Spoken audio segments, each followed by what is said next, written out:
Okay, so we have just gone live. I'm really excited to be here now at 7 o'clock. It seemed it was almost 12 hours ago where Derek and I launched Mad PD, and it's been great watching the hashtag and jumping in and out of presentations all day. Thanks to everybody for participating and making a difference for the greater global education community. So we had actually a new idea this year, is to have some discussion panels on hot topics in education. So if anybody knows me, you'll know that I've been teaching grade 5 and 6 for pretty much the whole course of my school career, 23 years. And so that also leaves me in a position to have been in a testing year every year, actually since the inception of EQAO. And so I came up with the idea to have a discussion on, and I thought it would be timely, simply for preparing for the test. And I've tweeted out, and I've invited panelists to join me and simply talk about what they perceive the test to be in education and how they prepare their students for the test. So Karina is brave enough, or happy, I guess, to join me. We have a couple other panelists who hopefully will be joining as well a little bit later. Sometimes life happens, and so I know somebody running late, and somebody who intends on being here is probably just a little held back as well. So we'll maybe have them eventually join us as well. But maybe I'll have Karina just introduce herself first. Hi. My name's Karina, and I've taught grade 6 now. This is my 3rd year. Before that, I taught grade 4 for a long time, but near the end of that stint, I had ended up being a 3-4 a few times. So then I decided that I'd like to move up, and so my principal moved me into grade 6. So I've been preparing for the test for 3 years now. Okay, and I would say that I used to prepare my students for the test. You always think around this time after the March break, okay, it's time to prepare the students for the test. And then I kind of had actually an aha. And for me, it's, I actually started making up a list of ways that I wanted to prepare my students for the test, actually in August of 1 year before returning back to school. And so I have to admit that I begin preparing my students for the test on the very first day of school. And so on my checklist, I've said I work hard to prepare my students for the test all year. And here's a checklist that I've created to help me stay focused on the test that I'm responsible for preparing my students for. So on my checklist, one would be to teach the kids the value of school, to get them excited about coming to school every day, to get kids curious about learning, teach them how to ask questions that will challenge their thinking and mind, to get kids outside to enjoy and appreciate their natural surroundings. So those are, I would say, 3, and I think I'm going to tweet this list of tips for preparing for the test, I guess my own tips, and kind of just challenge the people who are viewing Mad PD or after the fact to think about what is it, like what is the test that we actually are preparing our students for? It's kind of your thoughts on that, Karina. You're just muted there, Karina. Sorry, I'll unmute. For me, the goal this year was definitively to be a better risk taker. So I really tried to model that for my students all year. And like doing something like this is another thing for me. But my big aha moment was 2 years ago, the first time I had done grade 6 EQAO, and I had like a stellar class, like the class that everybody was getting a level 3 or 4 in spite of me, not because of me. And the aha moment was that I thought, we had done a great job, 3-part problem solving all year in math. And I had students that looked like they were ready to throw that desk through the wall during the test time. And I thought, what is going on? How come they're so stressed out? So we had a lot of discussion about like what I could do differently the following year. And most of the discussion centered around the idea that they didn't do enough independently prior to the test. So then I kind of input a little bit of independent practice every day last school year and again this school year.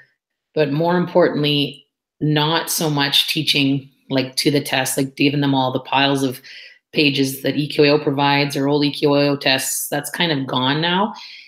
I have to admit, though, my class this year wanted to see some of the EQAO kind of questions because I really wasn't going to. And I think that I did it in a better way this year for sure, because I started with the open response types questions. And then when we went to multiple choice, they thought it was like easy because the answers are already all there.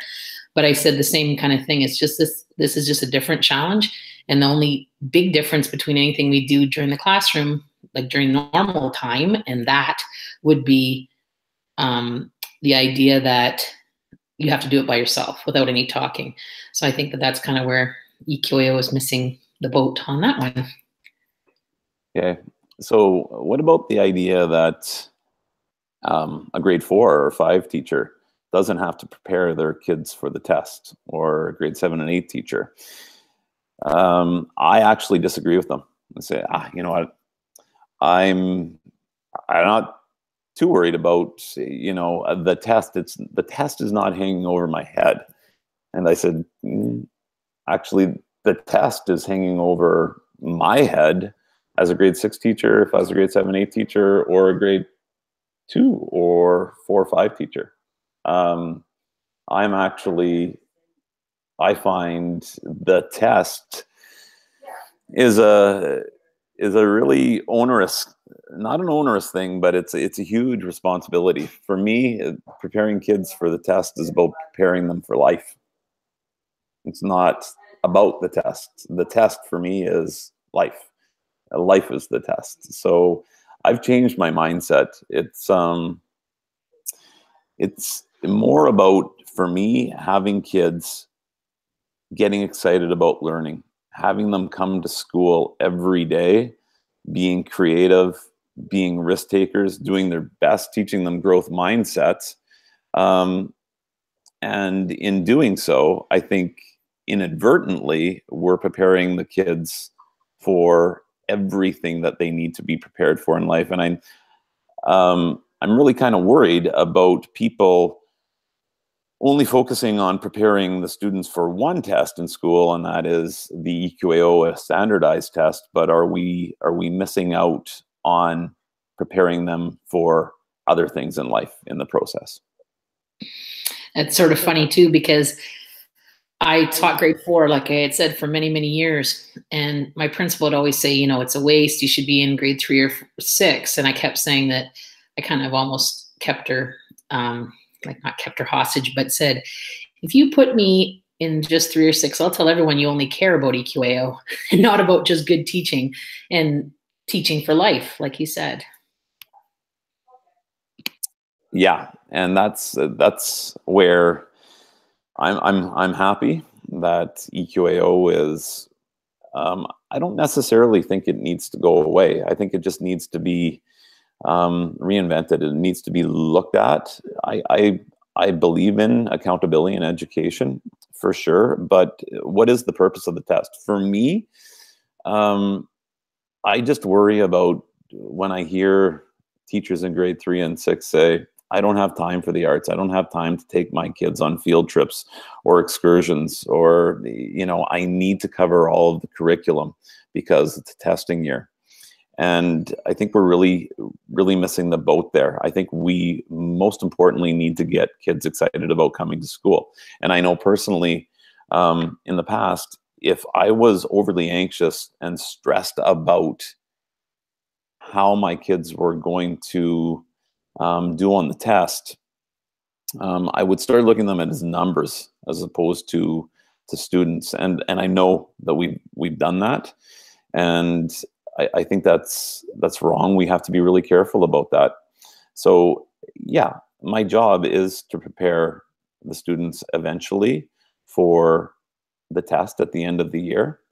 But it's in getting them to school and getting them excited about their learning that, in essence, helps them to do better on the EQAO test in the long run. So I don't stress about handing out practice booklets like I used to often, and having the kids write very scripted questions that come from EQAO. We let kind of our passions drive our learning. It's always curriculum first, but we're lucky as teachers in Ontario that we can decide, we can choose how we cover the curriculum as long as we're covering the curriculum. So when we get them passionate about coming to school, I think that's the first thing. I think really, if you want to test a good school, maybe we should start looking at attendance, and focus on right at kindergarten. My wife is a kindergarten teacher, and she can tell us after 5 months which kids are going to be at risk, which kids are already at risk because they're not coming to school as frequently as they should. They're already missing 1 and 2 or 3 days of school a week. So what if we kind of switched it a little bit and instead started focusing on strategies to ensure that we get kids to school every day? You're just muted there, Karina. Yeah, sorry. I agree. I think that absolutely attendance is so important. That's where the secretaries always laugh, because even when parents come to pick up, they're always saying, "Are you sure Mrs. McLaughlin knows about this?" Because I don't like when we miss any school. And you're right. That's why when you know you're doing a good job, when the kids that have had attendance issues their whole schooling are finally not having it anymore. And I think you're right. I think that the test is just one thing. It is about preparing students for the challenge, having growth mindset, believing in yourself, knowing that you can achieve anything if you try. And I always tell kids, no matter what's going on, whether it's EQAO or anything, that just never settle for less than your best and always try. And I mean, yeah, sure, maybe a couple test taking tips, like multiple choice. Maybe they hadn't seen that before, especially like this cohort this year. They didn't do EQAO in our board in grade 3. So this is their first try. So it'll be an interesting experience with grade 6 who have not written the test in grade 3. Yeah, absolutely. And, I think about kids in junior. Kids in junior can get themselves to school. I think if they want to get to school, for the most part, even if their parents are still sleeping, they can set the alarm, make themselves a lunch, hopefully, if there's food in the house to make a lunch. If not, there's accommodations made for those kids. I think we're making steps in the right direction. But in primary, I would say K to 3, kids aren't necessarily getting themselves to school. So I still really think that if we want to improve academic achievement, we have to also make sure that kids are getting to school consistently every day, starting in kindergarten. I was just thinking as well, when it's tough, right? Like, I know, and this was part of the conversation I know that the Ontario Assessment Review had as well. For me, I don't need to know where my kids are at the end of the year. Like, I can tell you, I can tell EQAO, I can tell my principal, I can tell obviously my students exactly where my students are at in every strand in math and language. So I really think actually it would be better if they kind of flipped EQAO and they had it more of a diagnostic at the beginning of the year. If you look at something like Empower, that provides choice. It's immediate. I would have the results immediately. I could plan next steps for my students So, that would be something I'd almost be signing up for. If we could have an assessment at the beginning of the year, a diagnostic assessment, where I would give my students through, depending on when I feel that they're ready, it would provide choice. And then EQAO could give me some data telling me where my students are at the beginning of the year and the middle of September, October. That would be great. I'm just wondering how you feel about that, Karina. I agree, Peter. I think that the best things like that I ever got out of EQAO is when you're just comparing apples to apples. Like when we compare, say, at our school level, and we look at how we did the previous year, say even in a specific strand in math. Like you have to look back at the questions that year, because maybe those questions in geometry were just tougher than some of the other years, or it's really about that one cohort. So when when we compare, I like to look at, say, how these students did in grade 3 and what we expect them to do in grade 6. Because usually we set, in our school anyways, we set like what we think is going to happen based on after we know them for a little bit and how they've done in grade 3. And really, I think you're pretty much always right? We know, like you said, that what students can do pretty quick, pretty early on. And I agree that it would be great as a diagnostic rather than like a summative at the end of the year. Yeah, I think I know where my kids are in April and May. There's a lot of learning and growth between September and April and May.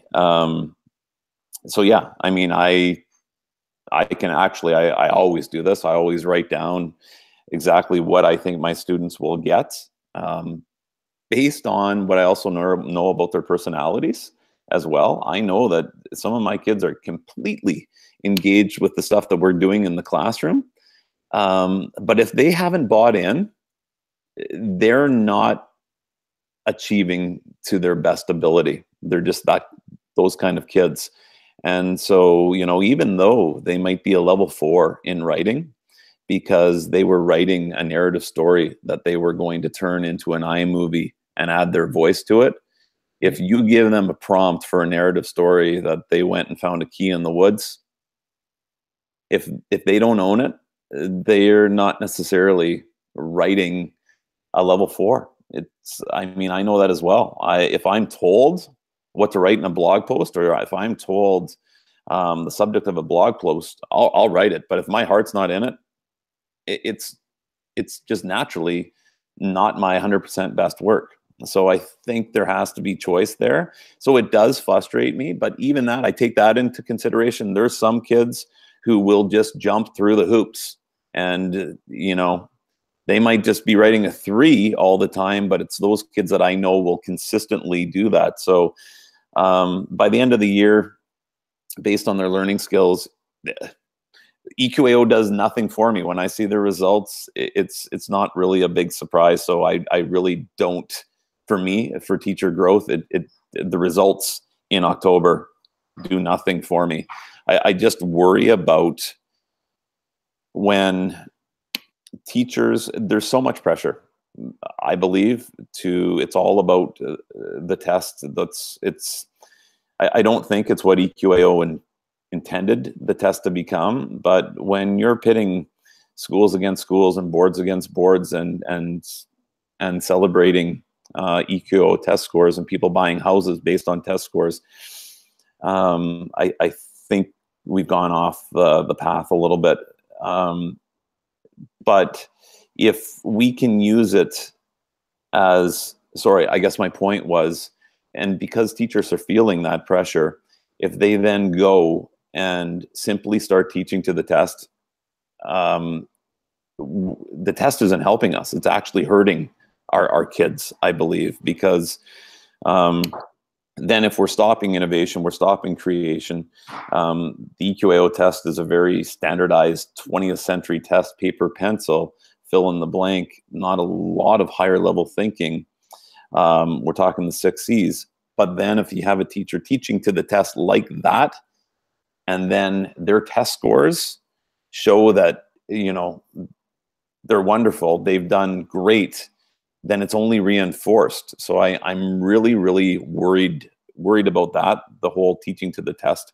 And that's why I think maybe, you know, if the test goes to perhaps collecting digital portfolios, having the kids write a piece of writing, and use any tool that they wish. Imagine then how it could become. And then I think it would inspire people to really start innovating within their classrooms too. At one point, Peter, they sent me around, my board sent me around to help new teachers to EQAO. And I thought, I don't really actually know what I'm teaching them. Like I didn't really know what my mandate was, because what I believed was just that I made kids believe in themselves. Like it had nothing to do with the actual preparing for a test, or like I said, maybe a little bit of multiple choice practice to learn, like, you know, you increase your odds by getting rid of stuff that is no good, you know, that kind of a thing. But other than that, there really wasn't anything else that I could really tell, like pinpoint, yeah, if you do this, then your kids will do well. So it's funny because I think the boards themselves are grappling with how do we help teachers to have their kids perform at the optimal, like the best that they can. So I think when I look at my results in the fall, all I'm looking at is, did the student achieve what I expected, right? Like if it's a level 2 student and they come out at level 2, then I'm happy. Or if they're, you know, at the odd level 2 ends up being a 3, even better. But I don't want to see like a level 4 student go down to a level 2 when you know that they have everything going for them. Yeah, but again, it could just be a bad week. I had a student who was a level 4. His dog passed away the week of the test. He didn't get level 4s. In fact, he didn't even get level 2s because he was done. I also had a student whose mom passed away 2 weeks before the test. So, you know, really, I just hope that my students, like you said, do the best they can in the situations actually that they're at too, and remembering that it is simply just a snapshot. Now, I have lost Karina, but maybe just waiting for her return. I'll just tell a story about a girl who came to my class in grade 6, and she was very, very withdrawn. She didn't want to put a pen to her paper. Hi, Karina, you're back. Sorry. Yeah. Yeah, no problem. I don't know what happened. No, so I was just saying something, and we have to remember that as well, that, you know, there's so many factors and variables going on in kids' lives as well.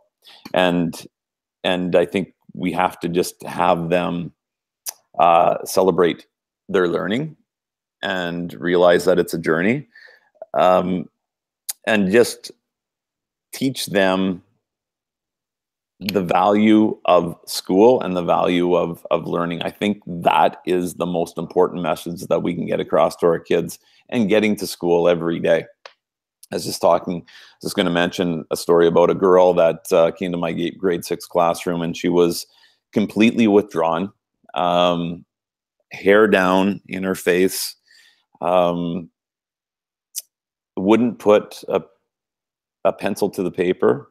And over time and building relationships, me as a teacher with her and building relationships with students, she slowly started to come into herself a little bit, and her head would be up a little bit more. She was starting to write a little bit more, but this was a long process. And she loved math because it was hands-on for her. And that was the year that I was using K-cups a lot in my classroom, which is just little Keurig cups. So we would go to the shelter house and volunteer. She loved volunteering at our local shelter house. She would make sure that she would get to school every day when we were volunteering. And she loved the hands-on stuff, the making sandwiches, the organizing the soup cans on the shelves. And she became a leader in that role. And I think, you know, the importance of getting out of the school and providing different learning opportunities for our students as well.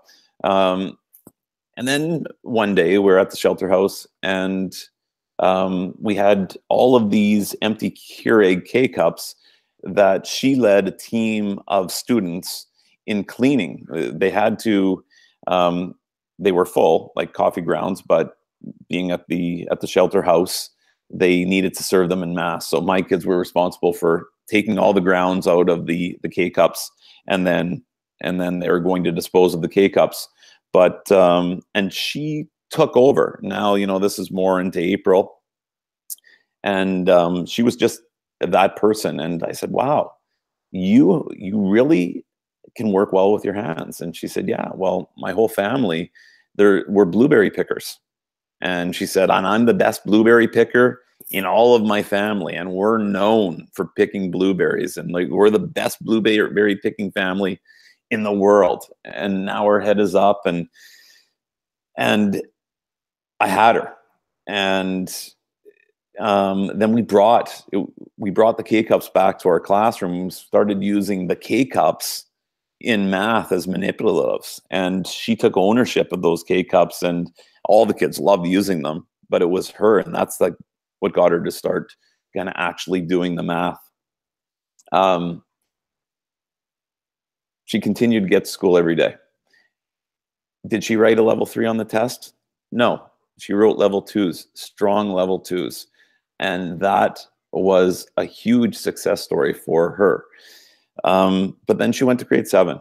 And I just think about how she felt when, or her parents felt when she got those marks without any real feedback saying you're a level 2, a level 2, and a low level 2 in grade 7 after, you know, really, really flourishing in grade 6. Those are the kind of things that I'm concerned about. But she came back a year later to visit me, and her head was up, and she was doing great too. So it's just, I think we really need to focus on kids first. Marks for me, my kids don't see a ton of marks. They get a lot of feedback, and just keeping it fun. And in doing so, I think we're preparing them for the test, which I call life. Karina? No, sounds good. That's exactly, I think you're exactly right, because we have those stories. Like I have one in my class this year who has been attendance issues all the way through, and he's shared a lot of things with me that the rest of the school didn't even know about this boy. And again, I don't know how well he'll do on the test, and the test itself is not the issue this year. The issue is that he believes that I want to meet his father, who has been not around, but he sees him on weekends sometimes. And that's why if his attendance is bad, it's only because he gets to see his dad. So it's kind of hard to be tough on him about it. But I can't wait. Like I'm hoping to meet him before the end of the school year. And those are the things that are important, right? The connections we're making with children has nothing to do with the test. And I think that's one of the things that I say to the students at the testing time is that this is just a little snapshot. Like we've had lots of things this year that you've succeeded with, but probably just as many or many, many more that you haven't. So take it with a grain of salt and know that you're doing the best that you can. Yep, absolutely, 100%. And it's life. There's hoops that we have to jump through. But if we teach them a growth mindset. And assessment for me is, sometimes it's just little tweaks to words. And for me, an assessment or a test, I don't use those words. It's just, I call it SWIK, SWIK, show what I know. And, you know, I know you're spiraling your math as well. And I'm using math portfolios as collecting artifacts of their learning, and also Google Classroom and Flipgrid. And when we use those tools, they're showing what they know. And when it comes to the test, I say we're doing a big SWIC. and you know what, when you don't get stressed about it, and when you see the opportunity to just show what you know, it's a completely different mindset. And quite honestly, my kids don't get stressed about it. They do their best, and they're showing what they know as well. Just on the thing about attendance as well. Yeah, there used to be points where, I'd have a student come in the classroom and, they're late by a half an hour.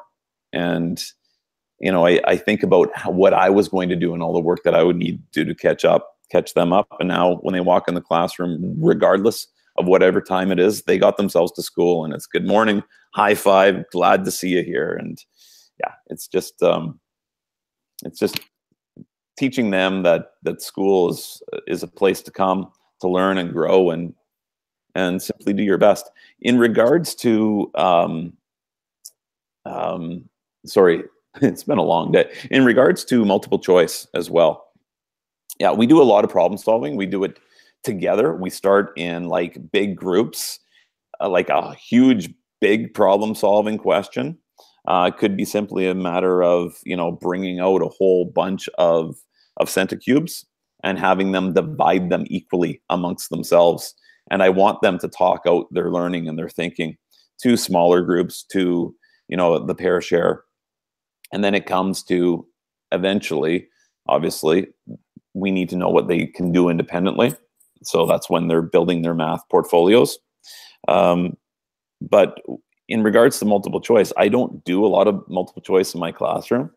But again, it's something that we need to prepare our students for, because we know that they're going to be exposed to it in the future, and particularly on the test. I'm not sure if you're familiar with Knowledge Hook. Actually, today there was one of the presenters was the gamification one. Earlier today was about the Knowledge Hook.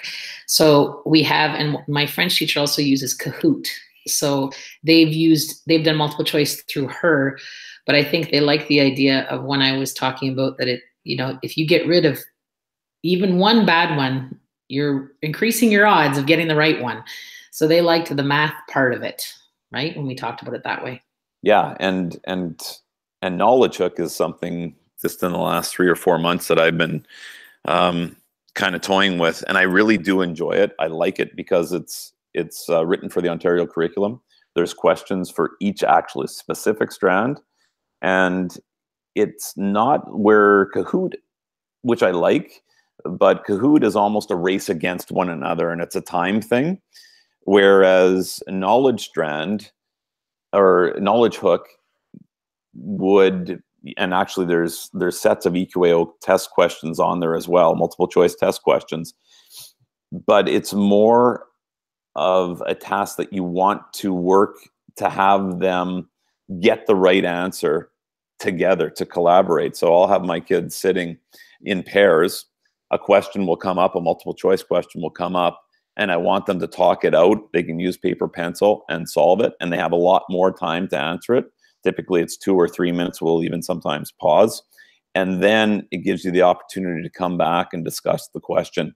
And yeah, it's great diagnostically, and just simply to get the kids in the habit of thinking. And some of the multiple choice questions, they're great questions, some of them. But it's really important for me to have the kids be talking about it as well, so they're not just simply, guessing as well. So I just thought I'd share that with you. There's so many things like I have so many things now I need to try, and I only have a couple months left this year, and I'm actually making a big change next year. I'm going to a different school, and I've been in the same school for since my son was born 14 years ago. So I have too many new things to try now. But it's good, right? It's good to always have something new. Are you going to the same grade or? No, I'm changing grades. I wasn't sure. We haven't had intermediate in our school for a long time, but so I'm going to go down to grade 5. I had an opportunity to go 5 or 7, but I chose grade 5. Just because, I don't know, I was nervous about going to intermediate without having been around them for a long time. So our school only goes up to grade 6. But my new school will go up to grade 8. Yeah. Yeah. And you know what? grade 5, like I teach grade 5, 6. I like the mix of those kids together. It's great. Yeah, speaking of so many different things to try, it's the beauty of, a great PLN sharing. It's the beauty of the internet. I think about, when I first started teaching, there were few resources. I think now, through MadPD and Twitter and having a strong PLN, we're helping to bring these ideas to one another, but also hopefully in a way filtering them as well, because we're sharing also, like, I can hear knowledge hook, but I need to know how I can use that personally in my classroom, right? And so then we help each other become the filters. So I totally agree, Peter, because I think that that's exactly as we're moving forward, is what's the thing you really want to try. So like this year I tried Passion Time or Genius Hour, and I loved it. And so one of the presenters earlier today was talking about student ed camps. So I'm pumped. I'm going to try that in June, because I think that will be something that will fit right into my philosophy and just make kids want to be there. Like we said already about preparing them for the test, is being at school and loving learning and just loving challenges. And I think they're seeing a lot of teachers who are passionate about learning as well. I mean, we have thousands of teachers probably learning on a Sunday. And I think, when they see that their teachers are passionate about learning and sharing, it filters to them as well. So speaking of which, I just want to thank you, Karina, for joining me in this panel and having the discussion. And we'll, Derek and I will be doing a sign off at 9 o'clock. You're welcome to join us. And thank you for being part of MadPD. Thank you.